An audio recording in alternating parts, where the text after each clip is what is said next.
Hey, what's going on, guys? The Horror Man back on the 31 Days of Horror with an obscure review of Something of Mine.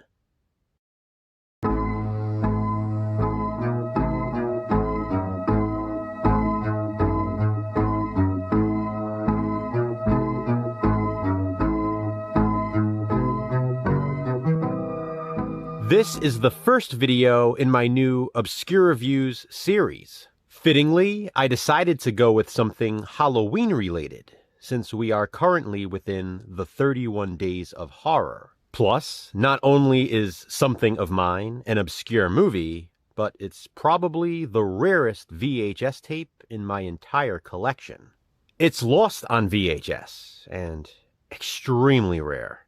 This might not only be the rarest tape in my collection, but it also might be the rarest movie in my collection. So, what better movie to give my first obscure review in this series? Something of Mine is a 1991 independent slasher film that I actually reviewed during the Slashback Challenge a few years back. It was halfway to Halloween week, and at that point, it was a first-time watch for me. And as I had mentioned in that review video, it was certainly worth the wait and effort. Despite having reviewed Something of Mine already, I thought it was necessary to review it again for this series, considering its scarcity. Plus, even though that was over 2 years ago, my original review is still the only one on YouTube. Of course, it's difficult for people to review this movie if they can't actually watch it anywhere. With that being said, for this re-review, I watched Something of Mine again, with Jason this time. I'm pretty sure he'll be reviewing this one during the 31 days as well. That means there will be 3 reviews for Something of Mine on YouTube. 2 from me, and 1 from Jason. But now, let's get into it. Along with being the rarest tape in my collection, mine is also signed by the director. I love this cover. I love the font used for the title. I love that it says, in livid color, unrated. I even like the tagline. It's his. They took it. He wants it back. And some stones are better left unturned. That's a lot of buildup for this independent slasher that has an approximate runtime of just over 50 minutes. It's a short one, but damn, it's so much fun. The movie begins with 2 fake movie trailers of 2 horror films I wish were real. The first is called The Lake House, and the second is Mr. Sacco's Last Day. That one is about a clown who goes completely mental after losing his job as a children's TV show host. Both trailers are so retro, and like I said, I wish the movies were real. I bet if they were, however, they'd probably be as rare as this one. Something of Mine is set on Halloween, 1991. A fraternity is hosting a Halloween haunt to raise money. Prior to working in the haunt, some of the Pledge brothers are told the story of the fraternity's founder. He had dabbled in black magic and even summoned a demon. But after taking something of the demon returned years later to seek revenge. The founder's life was taken to replace what he stole. Now, all these years later, the Pledge brothers are assigned by the new fraternity president to steal the tombstone of the founder as part of their initiation. It is the Pledge brothers' last assignment before officially being welcomed into the fraternity. And so they go to the cemetery to retrieve the tombstone. Pulling it from the ground awakens the rotting corpse of the founder. And like the demon who once took his life, he wants revenge. It's a classic tale of hazing gone wrong. During the initiation prank, one of the Pledge brothers gets a little too drunk and stays behind in the graveyard.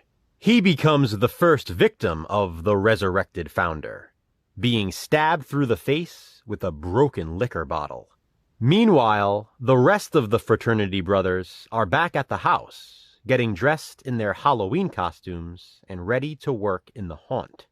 But of course, they won't be in there alone. The founder has returned home. One by one, in pure slasher style, he gruesomely kills each of the brothers, telling them, "You took something of mine, now I'll take something of yours." He rips off one of their hands and takes that. He tears out another brother's eyeballs and places them in his own eye sockets. He pulls off another's ears and staples them on his own head. He literally takes one guy's nose and staples it on his own decomposing face. And as seen on the cover, he even cuts off some lips. With each new victim, the dead founder adds another body part to his own. I love this because each time you see him, he looks a little different. Throughout his killing spree, he makes his way through the Halloween haunt, as if he is part of the show. All the while, a scene-stealing cop who has been giving the fraternity a hard time is on the trail. The location is absolutely awesome. You guys know I love Halloween haunt settings.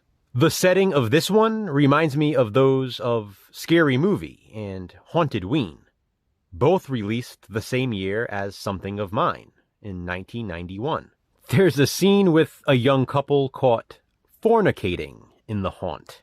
For a low-budget independent slasher film like this, the makeup effects are fantastic.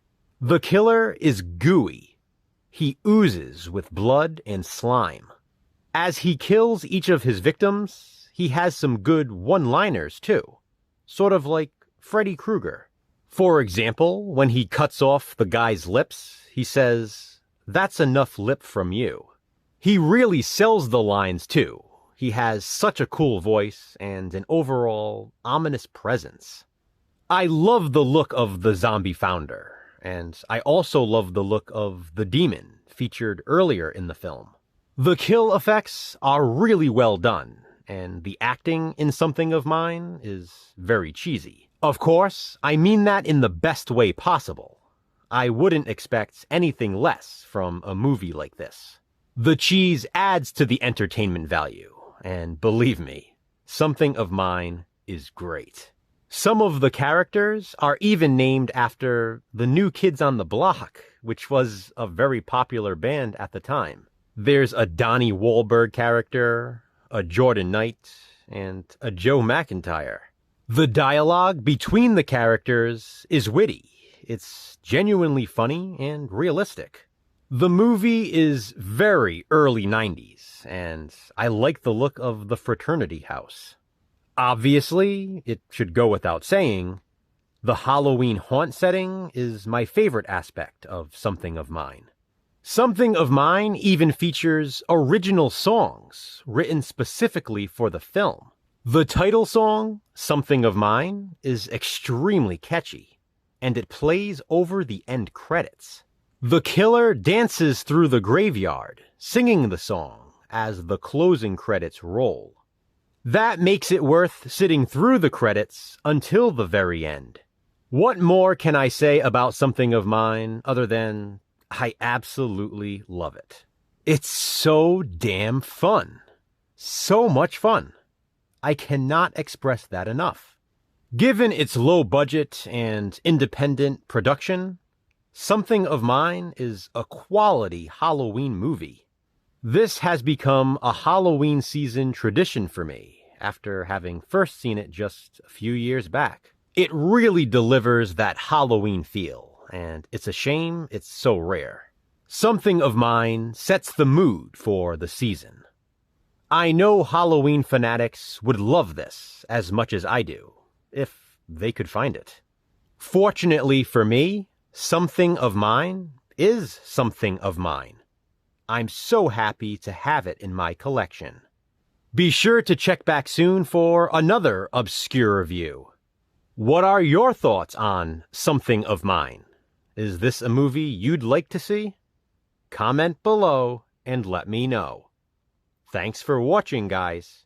hit that thumbs up and, be kind, subscribe.